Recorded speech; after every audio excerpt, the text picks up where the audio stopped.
Welcome to Future Headlines, the show that pits the biggest and boldest predictions in global affairs against real-world evidence. Today's topic does not get bigger or more consequential. Could China really replace America as the world's top superpower? Here to help me sort fact from fiction today is someone who's spent decades studying that very question.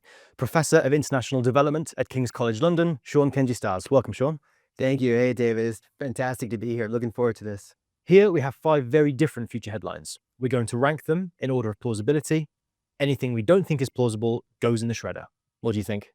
Yeah, this is a fantastic idea and very important, I think, because this topic really impacts the whole world. I mean, everyone on this planet is affected by the rise of China and the rivalry with the US. Right, Sean, ready to get stuck in? Absolutely. Do the honors, please. Reveal headline number 1. Take a look at it and then tell me what you think. Whoa.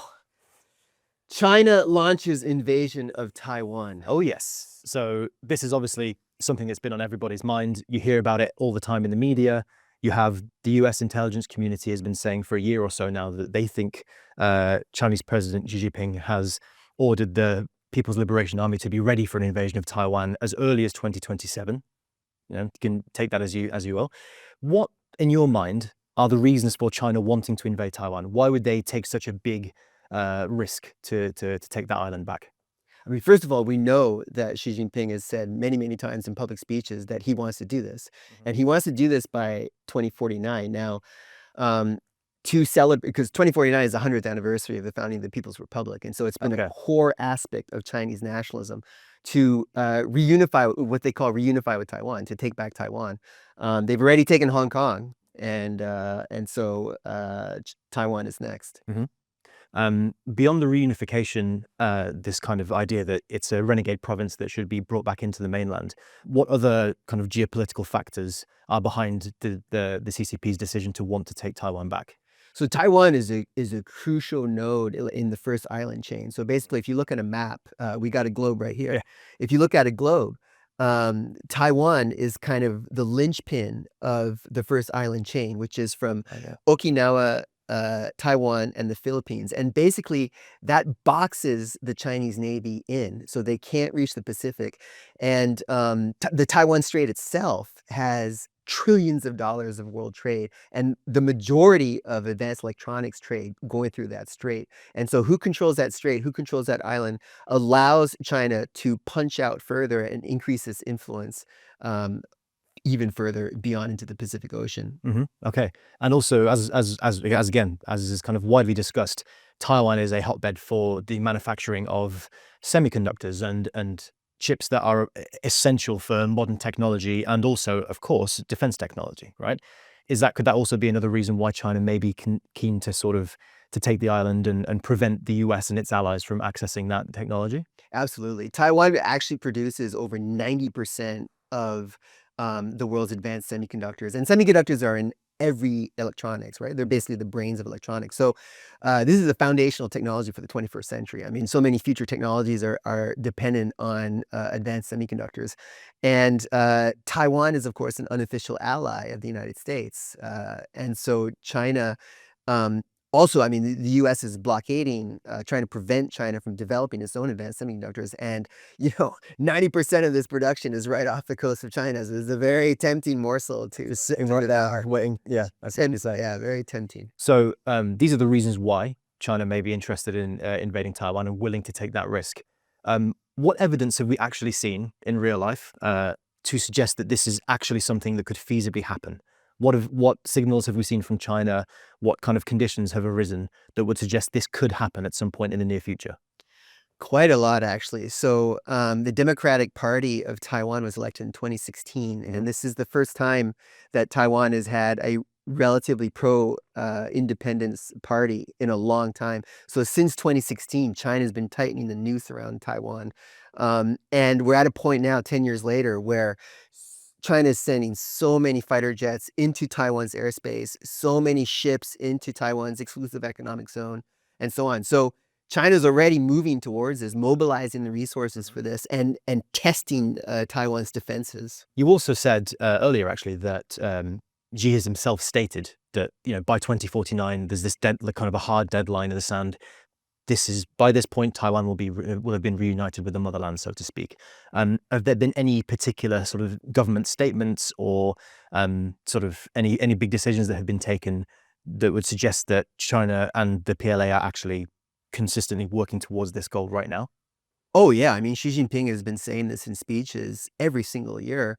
And when Nancy Pelosi visited the former Speaker of the House of Representatives in the United States, when she visited Taiwan in the summer of 2022, after she left, so China waited till she left, but after she left, uh, China actually blockaded Taiwan for 5 days. So they surrounded Taiwan with ships and so China demonstrated the capacity that they can do this, that they can blockade Taiwan for 5 days, and Taiwan couldn't really do anything in self-defense.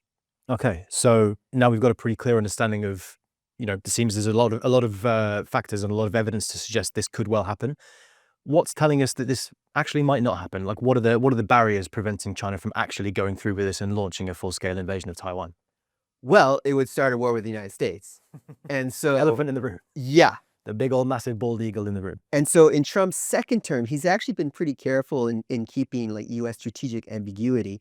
The previous administration, Biden, said 4 times that yes, if China invades Taiwan, the US will defend Taiwan. And this has always been the assumption since the 1980s, right? That the US is going to defend Taiwan. And recently, other countries like Japan have also been saying that, if China invades Taiwan, this is a core national security interest for Japan as well because of all the trade and so on. And the US has been doing military exercises with the Philippines to actually help defend against, retaking islands and so on. So, yeah, there's a lot of evidence for this. And beyond the factor of the threat of a US armed response and the response of US allies, Taiwan itself is not exactly the easiest place to launch an invasion, is it? So can you maybe tell me a little bit about why an invasion might encounter some difficulties beyond the US? Well, I mean, first of all, Taiwan's an island. There's a big piece of ocean in between Taiwan and China, and launching an invasion and occupation across an ocean is extremely difficult. I mean, Hitler couldn't do it with Britain, for example. And we can just see the problems that Russia has been having since 2022 in launching a land invasion, right? So Russia's front line has barely moved in the past 2 years or so, despite all the resources that Russia has. But launching a sea invasion would involve at least 1 million troops because you need to take the island, but you also need to occupy the island. And actually, Taiwan's geography itself, it's highly mountainous, and there's only a very small number of beaches in which China could actually do a D-Day type, beach invasion. Shallow water as well, right? There's about a mile off the coast is very shallow water. Exactly. So there's no way that China could land or kind of dock any of its large warships or anything like that. And the United States has silent submarines. So they're basically undetectable submarines that can go through underneath the Taiwan Strait, knocking down all the, troop amphibious warfare ships. Okay, so it seems like it's a pretty major undertaking, but one that China seems to be pretty keen on doing at some point. Oh, I have no doubt about that. Yeah. Okay, right. So I think we've come to the end of this headline, but before we move on, what's your initial take? At the very end, we're going to rank them again, and once you've seen all the headlines, you'll get an option to kind of change your mind.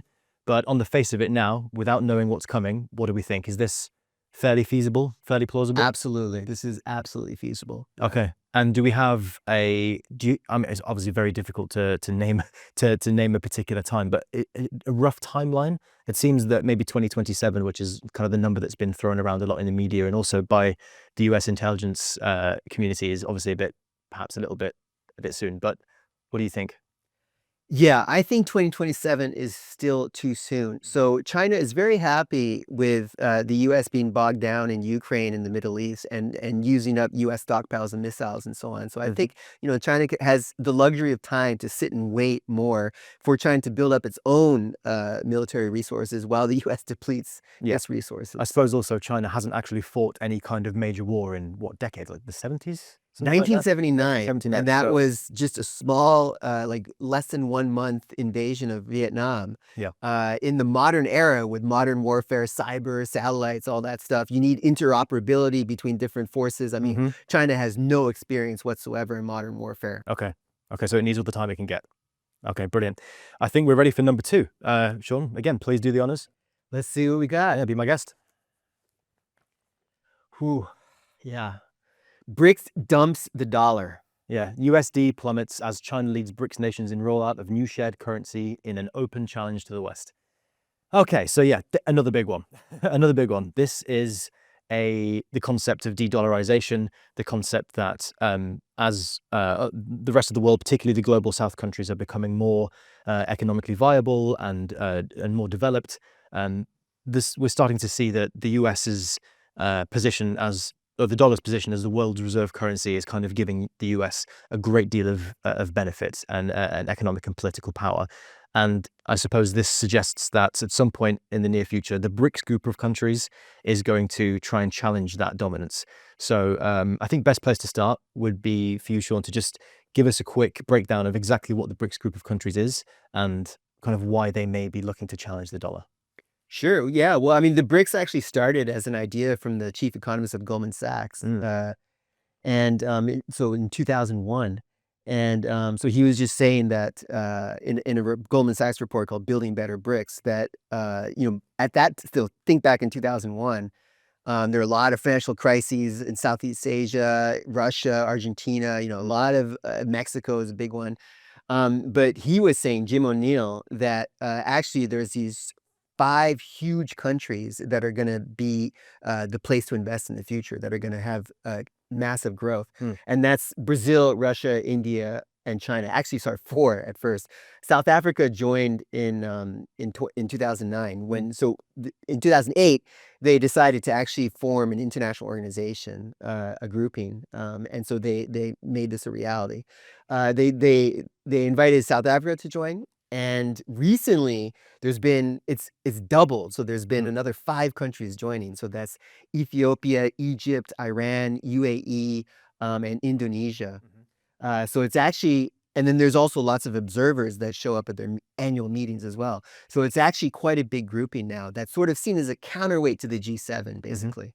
Yeah, so I mean, the size of BRICS is one thing, both in terms of the population that kind of falls within the BRICS countries, but also GDP, right? I think now the BRICS group of countries accounts for something like 45% of the world's population and about 35% of global GDP. So it's absolutely massive and outweighs the G7.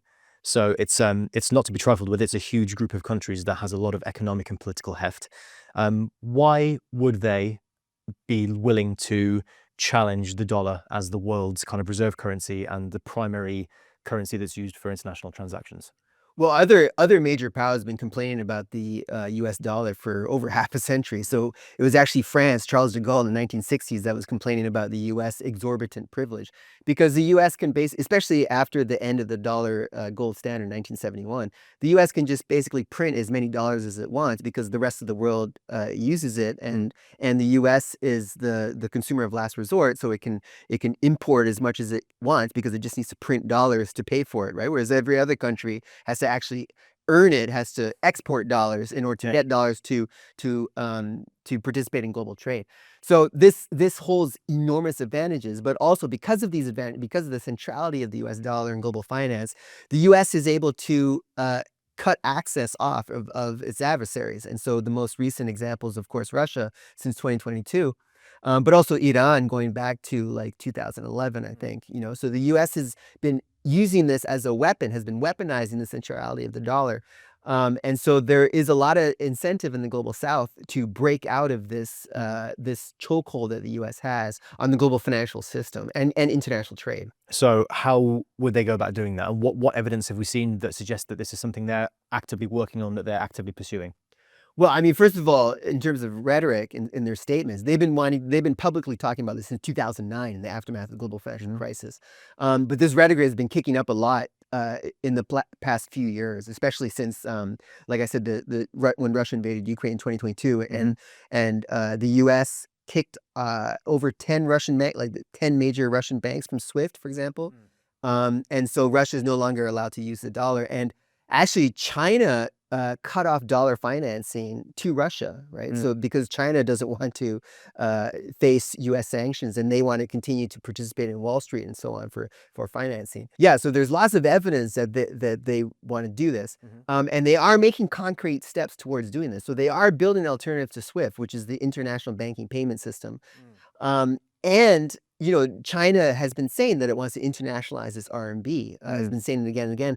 And the vast majority of trade now between Russia and China is conducted in RMB. So they're already taking concrete steps to show we're willing to, leave the dollar aside and we're going to be conducting trades in our own currency. Absolutely. The next logical step would be to introduce a shared currency. Yeah. Okay, that makes sense. Obviously, easier said than done, right? This seems like a pretty massive undertaking, and I imagine the US wouldn't be best pleased if they start to make real steps towards this. So, yeah, what evidence is there to suggest that, whether they want to and physically aren't able to, or whether they aren't able to kind of unify and get behind the shared project? What evidence out there suggests this isn't going to happen? Well, that's the thing. The BRICS Plus would need a large amount of coherence and integration, cooperation amongst them. And it's not a coherent group. So you've got U.S. allies, basically Egypt and United Arab Emirates. They've been integrated into U.S. military alliance system for, Egypt's case, for decades. And they're part of BRICS Plus, so they're kind of like a Trojan horse almost for U.S. interests, one could argue. But also, the original BRICS players like China and India, they still don't agree on their borders. They still have border clashes. The last one was in 2020, where people actually died, soldiers actually died on both sides. So they still haven't figured out their borders yet.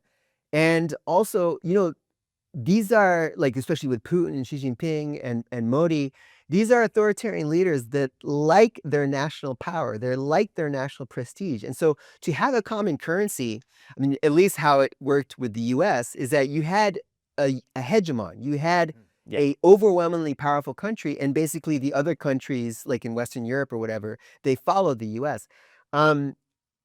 Does Russia really want to completely subordinate itself to China? So Russia's already, like, really dependent and vulnerable to China. Certainly India does not. They literally have border clashes, like I said. So there's a lot of disorder within. Like, we can't assume that there's a seamless desire to challenge the US, because that would mean a monolithic bloc that is able to counter US power. So there's a lot of, already among the original members, there's a lot of competing self-interests. Absolutely. And as BRICS Plus expands and they invite more people in, that's going to be even worse, right? Yeah. So what do we think then? Let's wrap this one up. Do we think this is feasible anytime soon? Yes or no? No. No, not really? No. However, payment system potentially, and some sort of international alternative to a SWIFT payment system? Absolutely. I think that's already happening Okay. in the present and in the immediate future. It's already happening. But the euro, for example, has got to 30% of global reserve currency. So the RMB, so even if it's a collective BRICS currency, it's going to have to be dependent on a nation state, a powerful country. So that's clearly China. Right. With the RMB, it's only 2.7%. The latest IMF data is only 2.7% of global reserve holdings, which is actually less than the Canadian dollar, if you go. Okay. So we're still a very long way, and the euro is 30% of global reserve currencies, and not even the euro can challenge the dollar after decades of existing. So we think, at the moment, we're thinking China launches invasion of Taiwan much more likely than the BRICS one, right? Yeah. Okay, brilliant. So we'll keep these where they are.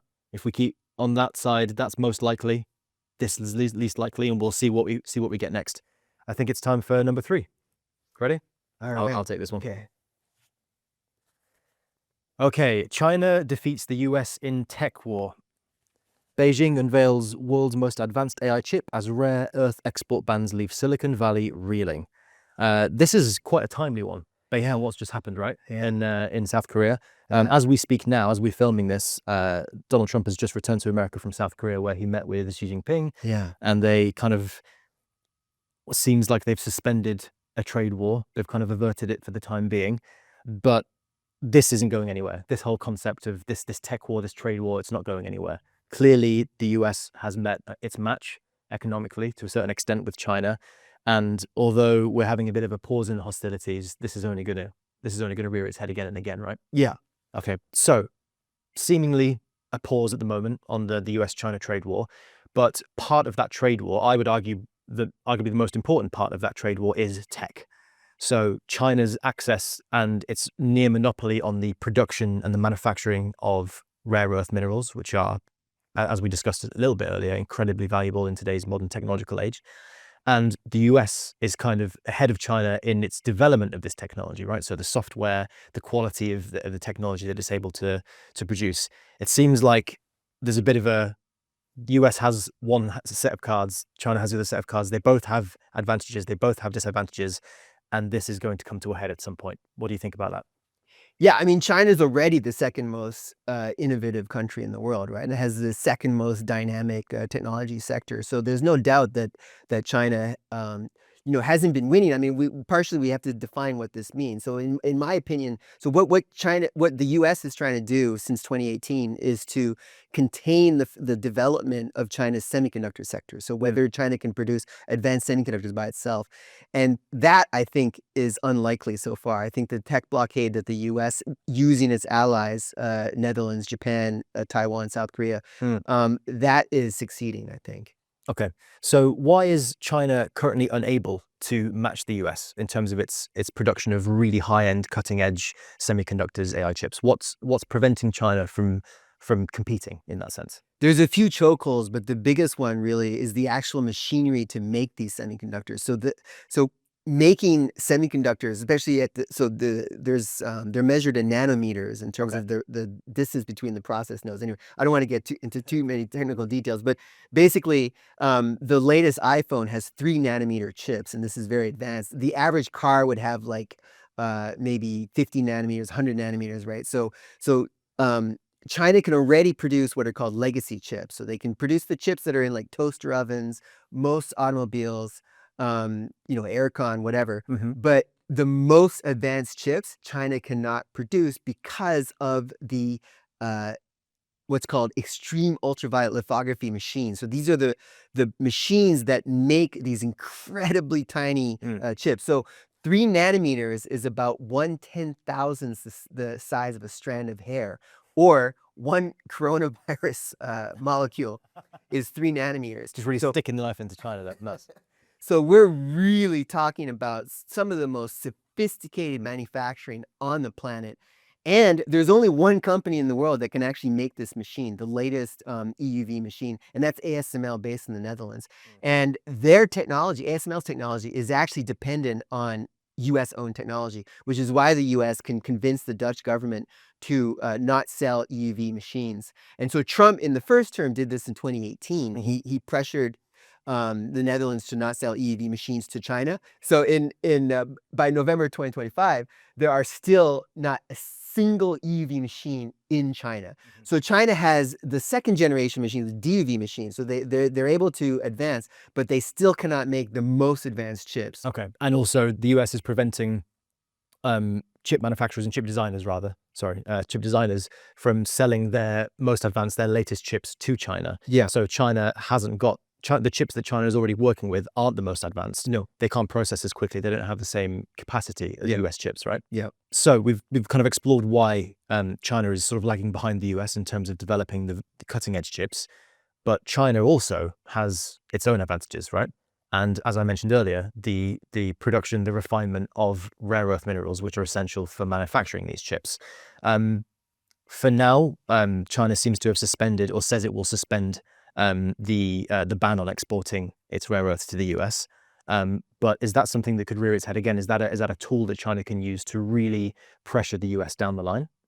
Absolutely. I mean, China's already shown that it's ready to put the gun to the US's head, or indeed the world. I mean, because this impacts semiconductor auto production in Europe as well, and other parts of the world. So China's already shown the willingness to do this, and this is basically the product of over 3 decades of China specifically trying to dominate the rare earths minerals sector. So this goes back to the 1990s, where Bill Clinton actually sold off, because the US was the most advanced in terms of processing the minerals and so on. But Bill Clinton allowed Chinese firms to buy it and take the technology to China. And so China's been developing for over 30 years now the processes that are required to separate the rare earth minerals. Because despite the name rare earth minerals, they're actually all over the place. And in fact, a lot of them were discovered in Scandinavia at first, and then there's a lot in Germany and so on. And all of them, I mean, Canada, Australia, they have huge deposits.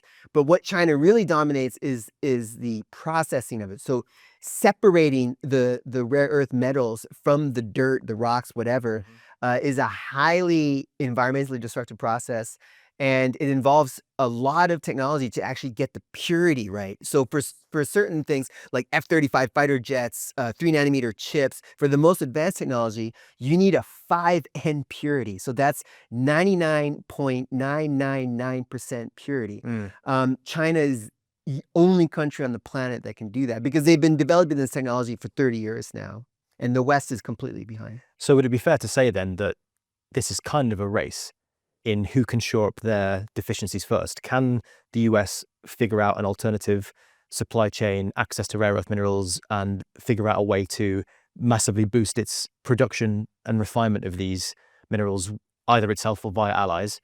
Or will China succeed in being able to figure out a way to manufacture these chips and match the US or even surpass the US's dominance in the kind of the technological advancement innovation space? Is that fair to say? Exactly. Yeah. Okay, so to end this discussion then, who do we think is going to get there first? Is China going to defeat the US in this tech war or not? Not for the EUV machines, no. So Okay. they won't be able to make the most advanced semiconductors, I think. So that's just a chokehold or a choke point that Beijing just cannot get around, do you think? Yeah. But, you know, a lot of people are going to say, well, what about DeepSeek, right? So DeepSeek. So what China has been able to show is that it's been able to innovate around some of these choke points. So China's been able to innovate in terms of making it more efficient to train an AI and so on. So DeepSeek, you know, did shock the world earlier this year, but it also revealed the limitations of the Chinese system because they were using old NVIDIA chips because the US has blocked the latest NVIDIA chips to China, and Western firms have, you know, unlimited access to the top chips. But also, they were actually distilling or copying the models from Meta's Llama and ChatGPT, right? So that's why they could do it with far less resources. So it shows that China can innovate around this somewhat, but it still shows the limitations of it. Got it. Okay, brilliant. So let's rank these then. So we've got China launches invasion of Taiwan as number one still. What about these two? Do we think that China defeating US is more unlikely than BRICS dumping the dollar? Are we happy with this, or do we want to shuffle these? No, I'm gonna actually switch. You're gonna switch it? I think because China is trying to develop new technology to surpass or work around the EUVs. They're trying to develop a different way to make the most advanced chips, Okay, and got it's it. possible that they could do it. Okay, interesting. All right, number four, ready? Absolutely. Let's go. This is going to be a fun one. Okay, China wins space race. Beijing's taikonauts establish first ever moon base on lunar South Pole, claim right to exploit resources as Xi declares Mars is next. Yeah, not quite as immediately concerning as these ones that we've just gone through, but a very interesting and I think fairly realistic proposition nonetheless, right? This is, obviously, headline here says China wins space race. The US, as we know, has already won the original space race, allegedly. Allegedly. But this is the race to get back to the moon, and beyond just getting to the moon, being able to actually establish a base on the moon and potentially mine for resources and kind of dictate the future of, you know, humans in space, the infrastructure, the communication, everything like that.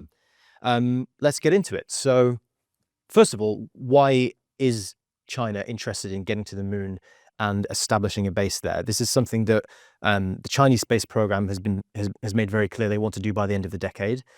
They're now kind of in a race against the US's Artemis's program.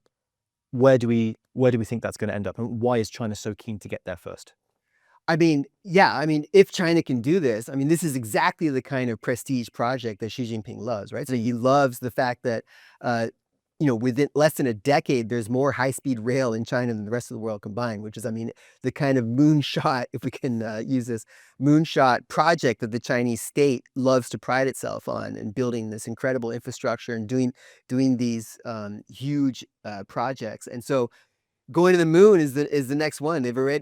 China's completely covered in high-speed rail now. So this would be a really good way for Xi Jinping to show his own population that, no, we are winning the tech war with the US. We can overcome and you know, overcome the century of humiliation, which a core aspect of Xi Jinping's national ideology. Okay, got it. And beyond the prestige and beyond the kind of the status and the political and economic benefits that would bring, beating the US, what's on the moon to be taken? What if you get to the moon first? What do you win? What do you gain from that?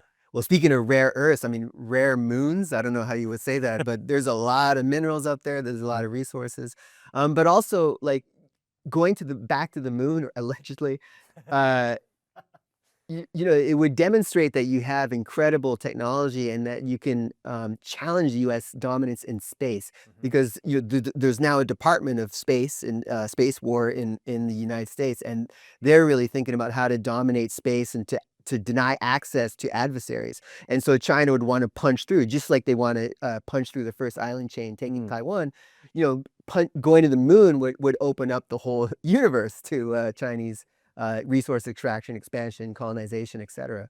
So yeah, and this also has relevance for technologies back on Earth, right? I mean, a lot of our cyber surveillance, etc., that goes through satellites. So being able to defend your satellites, counter other satellites, you know, this is all very relevant in the overall rivalry between China and the United States. Okay, so in other words, it's who is going to command the next frontier, right? If you get to the moon first, you establish a base, you start mining resources, you kind of set a precedent for how humans are going to conduct themselves on the moon, then potentially Mars, and then who knows where, right? Yeah, and in a military context, as you said, you know, huge, all of our GPS, huge amounts of kind of military programming, communications, all that kind of thing is reliant on satellites. And if China is able to dominate that space and kind of dictate where that goes, it's going to be harder and harder for the US to challenge them moving forward. And as we know, famously, China is the Chinese political thought looks at things in a very long timeline. It's all very much looking in the horizon. Whereas you could argue that the person in the White House now is very focused on the here and now, right? So yeah. So you think this plays in quite nicely to Xi Jinping's overall missions? Absolutely, yeah. Okay. Why do we think it might not happen? What would be restricting China from getting to the moon first? I guess in terms of historical precedent, right? The US has got a much longer standing moon exploration or lunar exploration program. But what would prevent Beijing from beating the US or beating Washington in this race? Yeah, I mean, so like you just said, the US, of course, has decades upon decades more experience. China is the lunar program is 20 years or so now old, so China has some experience, but basically they haven't been able to catch up with US space technology at all. And then SpaceX as well has developed reusable rockets for the first time, making it much more economical. And that's another thing for China. China's economy is actually slowing down. You know, people have this image that China has unlimited money, but this is not actually true. Again, to go back to the high-speed rail, the whole high-speed rail network is over $800 billion in debt. So can China really take on another, what, $1 trillion of debt to do this? I'm not sure. I suppose also there's the wild card, which is the crazy billionaire that just wants to go to the moon and just do some cool stuff, right? And I guess the US, obviously NASA's this huge institution and it's been cut down to a certain extent under Trump. It's, it's had some of its funding gutted and it's lost some of its employees, but still the world's sort of foremost organization related to space exploration. When you pair that with the kind of the brutal capitalist competition in the US and the endless funds of someone like an Elon Musk or a Jeff Bezos or, pick another person, then I suppose that, NASA and the US can kind of harness this private funding and make it work. Whereas I guess in China, although there's probably a more unified goal, right? Maybe the state and private companies are working much more in lockstep to reach that. Maybe they don't have that X factor, just a guy who's willing to sit down and just, we're going to make this work. We're going to go for it. I'm going to keep spending until I get there. Well, China has been cracking down on his billionaires, so they don't want the Elon Musk and the Jeff Bezos, right? So they want to contain them. And so, yeah, the US has these mad scientists, whatever you want to call it, that are definitely motivated I mean, Elon Musk says he wants to occupy Mars, so definitely motivated, and they have the resources. So it's not a case of, technologically, it's certainly possible that China can go, but we think that maybe the US might get there first? Yeah. Okay, all right. So based on that then, where do we want to rank this? Do we think it's ahead of either of these? I'm actually going to move the BRICS dumpster dollar a bit more. Yeah. So I think this is because while this relies on advanced technology, it doesn't require the smallest semiconductors and so on. And so I still think it's related to this. And I just do not see a BRICS currency happening anytime soon. Okay. So China could get to moon before they can start a new currency. I believe Fair enough. Okay. All right. We're almost there. Number 5, fifth and final one. Let's do it.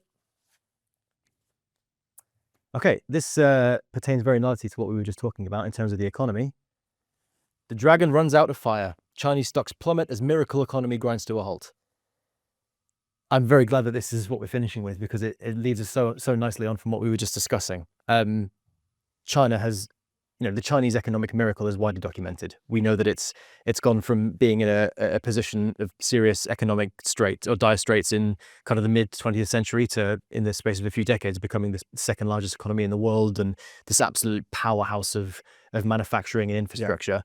But you were saying that you think the Chinese economy is slowing down, and it isn't this kind of, this economic behemoth that maybe we think it is. So yeah, give us the background on this.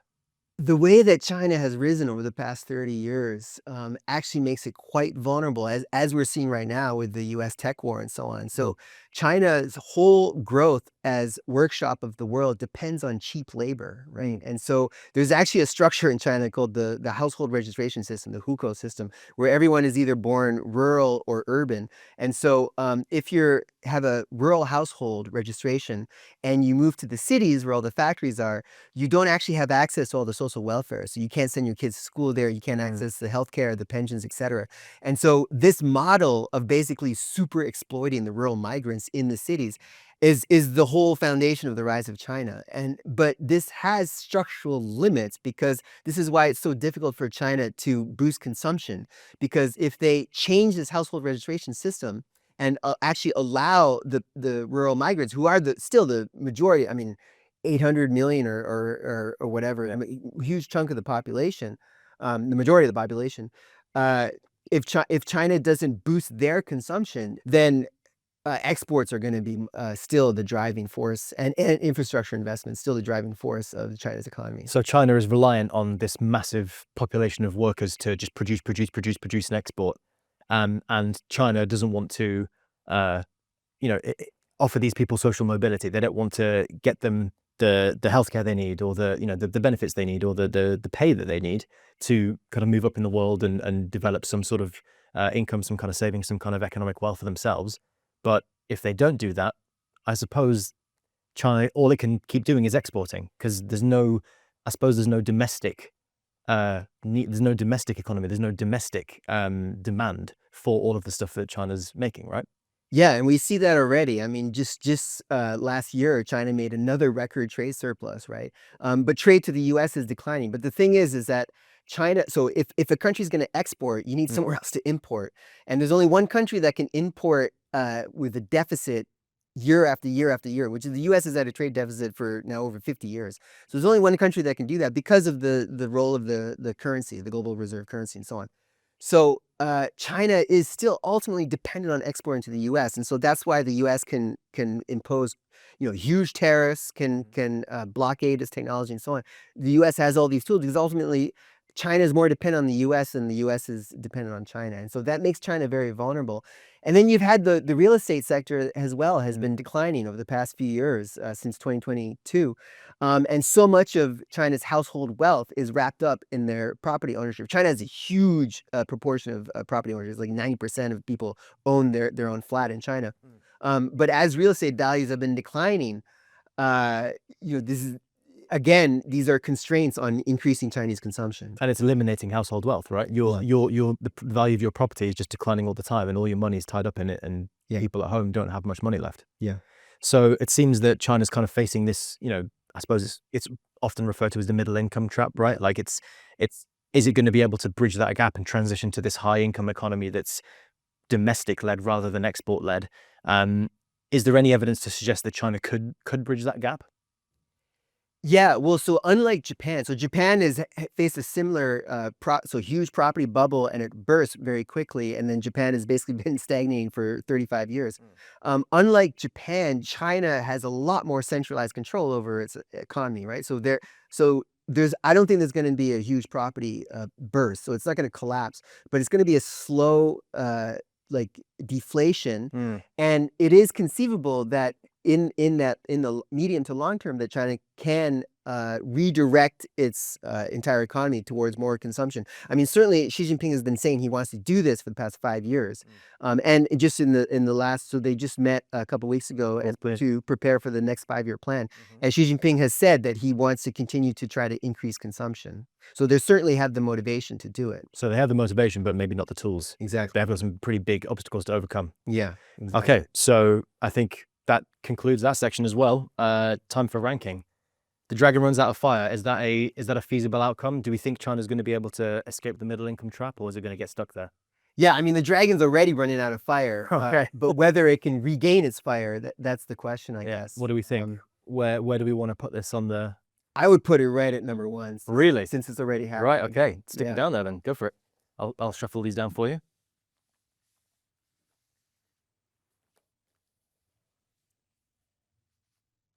Amazing. Okay, Sean, we've made it. We've gone through all 5.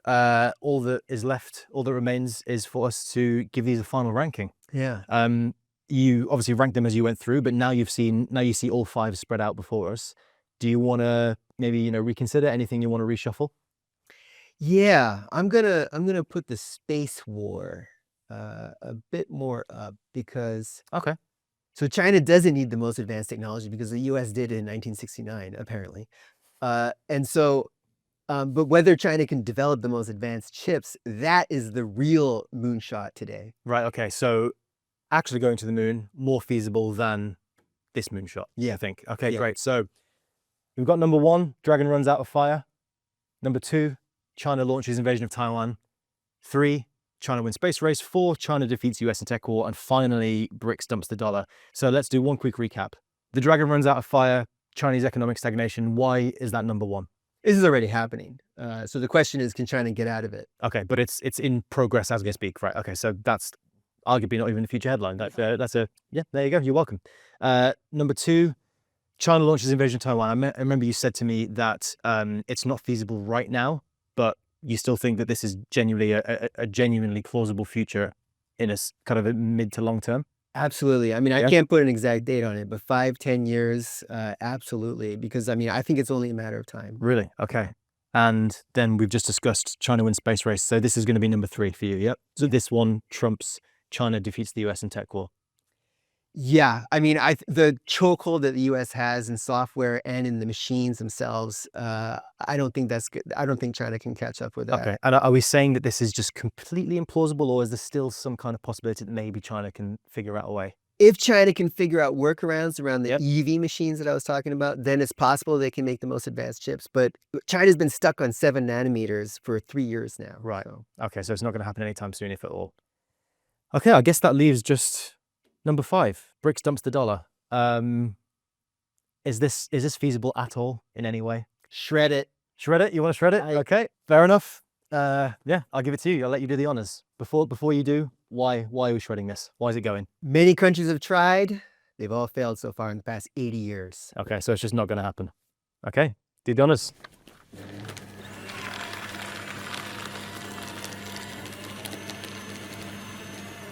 So there you have it. We've covered a lot in today's episode, but no matter how you look at it, it seems like China is approaching a massive crossroads in every sense, politically, economically, and even militarily in the case of Taiwan. Sean, the floor is yours. What are the key takeaways from our chat today? And is this really the Chinese century? Well, China's definitely shaking the world. There's no doubt about it. China's the second most powerful country in the world. But the key question, of course, is it running out of fire? I do think it is. Household wealth is declining, unemployment is rising, and the structural constraints that I was talking about with China's export-driven growth model is declining because of US pressure and so on. But that is not necessarily good news for the rest of the world, because the greater problems that China has, the more likelihood there could be increased turbulence or increased pressures for Xi Jinping to actually follow through on this, to invade Taiwan, right? To channel that nationalism. So, yeah, I mean, definitely China's shaking the world. Whether it's rising or declining, it's going to affect the rest of us. Brilliant. Thank you very much. It's been a pleasure to have you today, Sean. Thanks for the insight. I've really enjoyed this chat. This is fantastic. Yeah. Thank you. And if you disagree with our chat today and any of our rankings, then tell us, what headline do you think is most likely to come true, and which one do we get completely wrong? Drop your verdict in the comments and don't forget to subscribe so you're here for the next future headlines. Remember, we don't predict the future, we stress test it. See you next time.